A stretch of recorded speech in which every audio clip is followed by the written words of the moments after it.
La Municipalidad de Santa Cruz del Quiché informa.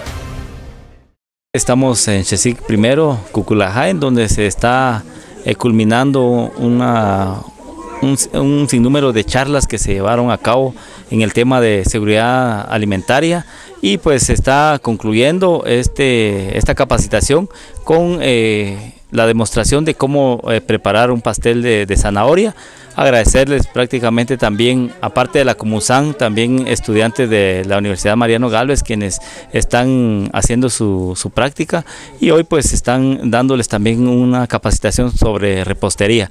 Y según lo que estábamos escuchando, son más de 75 señoras las que fueron beneficiadas con esta capacitación, y el día de hoy van a observar y a cocinar prácticamente un pastel de zanahoria. Una de las funciones principales de la Comusan también, uno de los ejes de trabajos que actualmente estamos impulsando es que aparte de que se elaboren, que se realicen las capacitaciones, también que los proyectos sean autosostenibles y que no los proyectos se mantengan solo cuando esté presente la Comusan o solo cuando estén algunos alumnos aquí con ellos, sino que la intención es de que ellos queden preparados y que puedan ser parte de un sistema de señoras productivas, en el sentido de que aprendan a elaborar varios alimentos, en este caso lo que es el tema de repostería.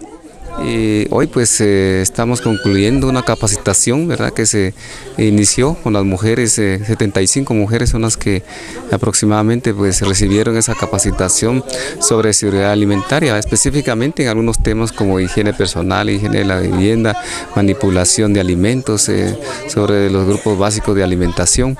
Y pues esto es con el objetivo de que las personas aprendan, ¿verdad?, y que de alguna manera pues ellos dominen ciertos temas para su propio beneficio personal, familiar y de la misma comunidad. Nosotros las mujeres estamos muy contentas por las capacitaciones nos han dado, ¿verdad?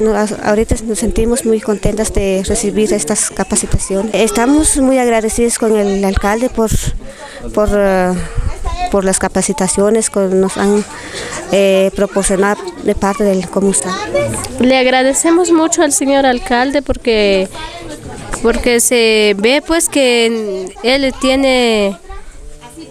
nos toma en cuenta como las mujeres, y así nos mandaron a las personas que nos vienen a capacitar, y le agradecemos mucho al señor alcalde, que siga adelante.